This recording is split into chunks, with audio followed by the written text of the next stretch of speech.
The past few days I've been here at Tanasua. I've been suffering from a little bit of heat exhaustion. She took a blood test as well, and I wasn't actually suffering from heat exhaustion. I had actually contracted malaria, which isn't good.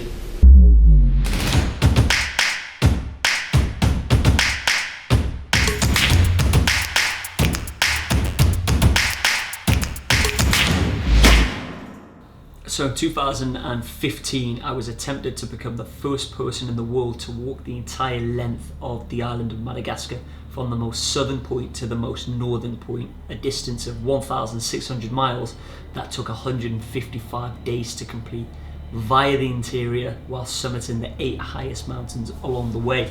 So a lot of logistics, training and planning went into this expedition. And 1 month into the 5-month journey, I actually contracted the deadliest strain of malaria.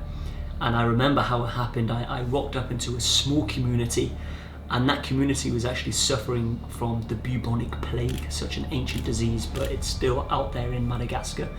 And they told us, yes, you know, you can rest here, you can eat, you can gather water, but stay in your tent, because there are animals that have the fleas that pass on the plague. And so we did, you know, I stayed in my tent. It was me and Joe, my 2 other guides. And we couldn't go outside the tent to cook, so the locals decided they would cook for us, bring food to the tents, and so they did. And it was this bowl of rice and eel, and the eel smelt pretty funky, but we were hungry, we'd been trekking all day. And so we didn't complain, we started eating it, and the next day all 3 of us were then suffering with diarrhea. And so the anti-malarial pills that I was now taking, they pretty much went in one way, out the other, and I didn't have my full dose protecting me from the disease. A few days went by and I never really made a full recovery, it felt like, from the eel. I continued to suffer severely with dehydration. I remember drinking a lot of water because I needed to keep the fluids up. And eventually I was sort of delirious. I remember being in a bit of pain. I wasn't fully with it, almost like heavy migraines. I would try to hide from the sun beating down on me, and it was similar symptoms to that I faced of the Gobi Desert, which was heat stroke. And so I decided to just drink more water, take in my salts and sugars, and carried on to push on towards a community. And once I arrived at this community, I realized that I'm not actually getting better, I'm getting much worse. And so I had to continue pushing on to the next community that had overland transport. Little did I know, I was actually now walking in the wilderness with malaria, but I thought it was dehydration. By the time I rocked up to this community, I was in such a severe state that I couldn't take any more of it. I remember waking up that morning and there were almost 2 voices inside my head. One which was like screaming and shouting, get up, you need to get help, go to the nearest city. And there was another, and it was almost whispering, you know, just stay calm, go to sleep, it'll be a painless death. And it was that scared me the most and forced me to wake up. And you know, I went from being strong and able to not even being able to pick up a glass of water that morning. So eventually, it took a while, but I got myself out of my bed. I told me, who's my guide, I need to get out of here, I need to seek medical help, like now. And he organised transport. I went to the nearest city, and once I arrived at that city, the doctor there took my blood. I was kind of delirious on the bed at this point. I just saw heads, they were kind of spinning above me, completely hallucinating. They took my blood, came back within a few minutes and said, you have falciparum, which is the deadliest strain of malaria.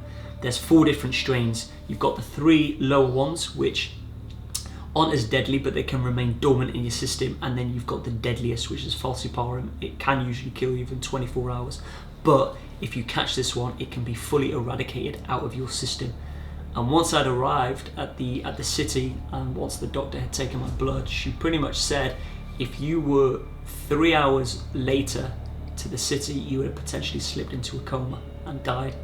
So that was a big sort of wow factor, a realization that I could have just lost my life out in the wilderness. It took me a good while to recover. I was now on the right medication I needed. 7 days later, it was fully eradicated out of my system. I had lost about 10 to 13 kilograms within a week. Bearing in mind, I'd spent many months training for this expedition. yet I was back like way underweight, only 1 month into a 5-month journey. Still had 4 months ahead of me, and 4 months of the most difficult part being mountains and jungle.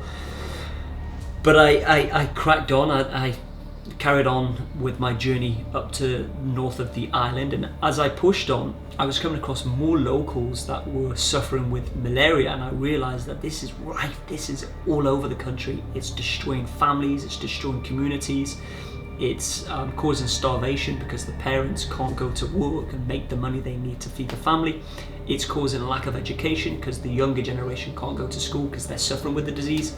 So once I completed that journey and I came back from the UK, it was of course big news. It was a recorded world first. It was out on the press, the tabloids, and Malaria No More UK, who are an organisation helping to eradicate malaria within our lifetime, saw my story. They reached out, we had a meeting and a few talks, and they made me ambassador, whereby I would share my story, my experience, and be a voice for malaria.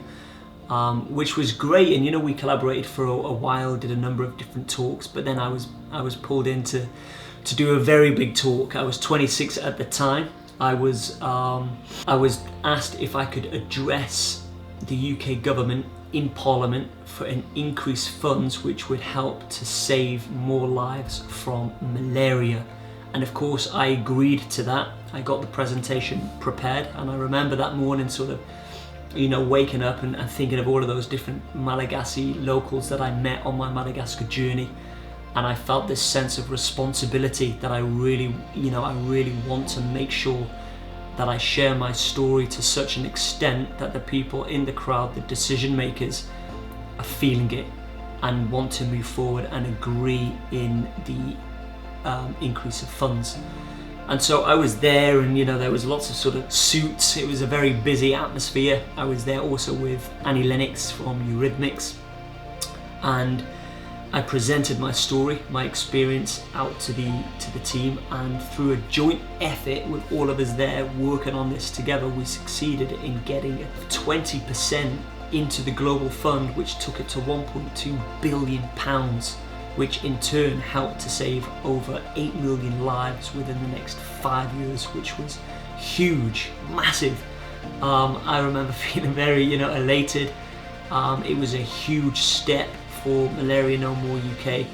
I felt proud, as well as Annie Lennox and all of the rest of the people that worked on this.